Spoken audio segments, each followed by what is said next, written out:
you're still here. And you get another chance this day to do better and be better.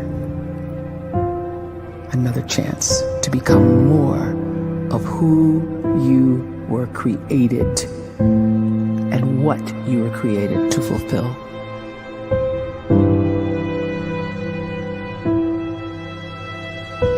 Everyone in the world is capable of living outside the role or beyond the roles that they place themselves in, no matter what it is.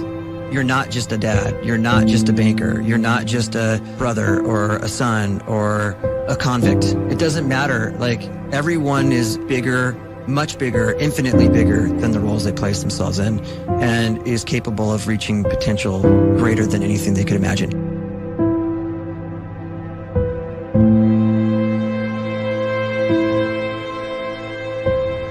You can live the life you desire.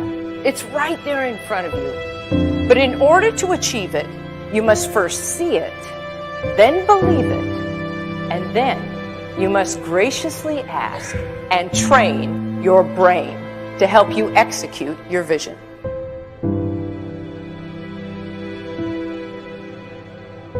So when you start to focus and you delete distraction from your life, and you start to get seriously invested in doing one thing staggeringly well, and you practice that one thing over and over, a term to think about is mundanity. You do one simple, seemingly insignificant thing every day around your main skill, and it's very mundane, but small daily improvements over time lead to world-class results. Well, here's what happens in your brain. You start to isolate a single neurocircuit around that skill, and that starts to trigger a certain type of brain cell called an oligodendrocyte, which then releases myelin. Myelin is a fatty tissue that starts to wrap around that single neurocircuit related to that main skill you've been practicing.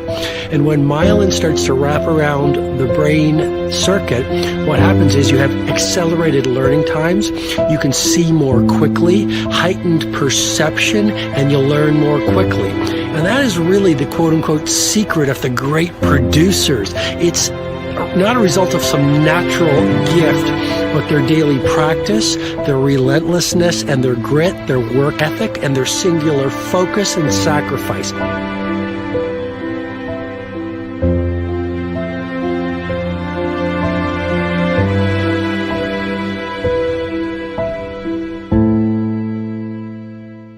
A great life is built not by revolution. A great life is built by evolution. Small and steady wins the race. What you do every day is far more important than what you do once every decade. I want you to really think about that idea. What you do every day is simply your life in miniature. And as you live every single day, so you're crafting your life. What you do over the next hours is really building your future.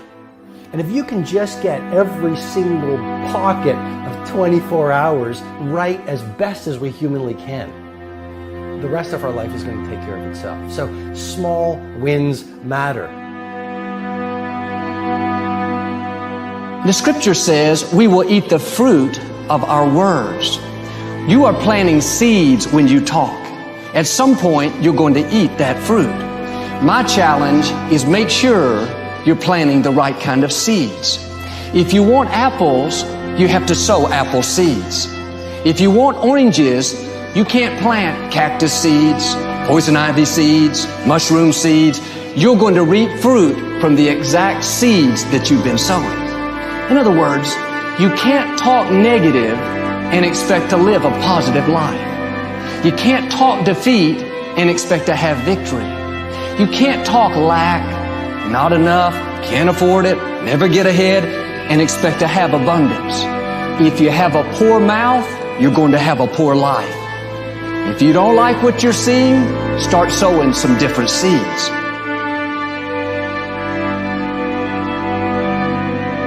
We may not realize it, but we're always feeding ourselves. What we watch, listen to, the people we're around, the thoughts we're dwelling on, that's feeding our inner man. If you go to lunch with people that talk bad about the boss, make fun of a coworker, put down a friend. They're feeding you gossip, feeding you jealousy, feeding you disrespect. Here's the key. Whatever you feed is going to grow. You may not like what they're feeding you. You're a nice person. But if you continue to hang around them, before long, you'll be gossiping. You'll be critical. You'll be disrespectful. Why? Because you kept feeding the wrong things. If you're always feeding negative thoughts, thinking, I'll never get well, I'll never meet the right person, you're feeding doubt, feeding mediocrity, feeding fear. If you know exactly what you want to be, you need to spend as much time with people that are actually that already.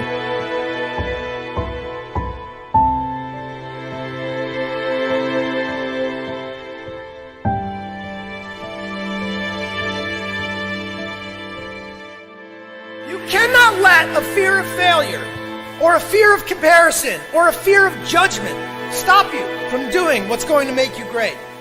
You cannot succeed without this risk of failure. You cannot have a voice without the risk of criticism. And you cannot love without the risk of loss. You must go out and you must take these risks.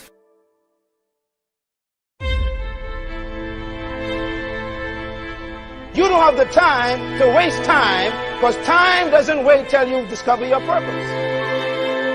If you don't know why you was born, time is still moving. And if you discover your purpose at 90 years old, it's too late.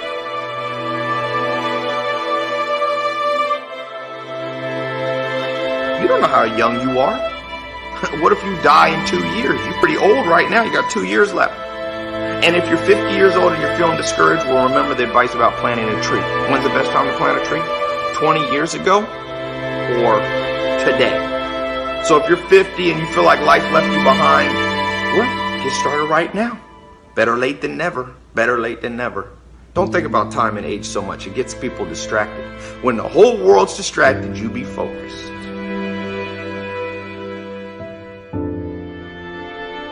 You have to trust your own voice, your own ideas, your honesty, your vulnerability, and through this you will find your way.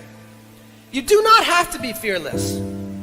Just don't let fear stop you. Live like this as best you can, and I guarantee you will look back on a life well lived.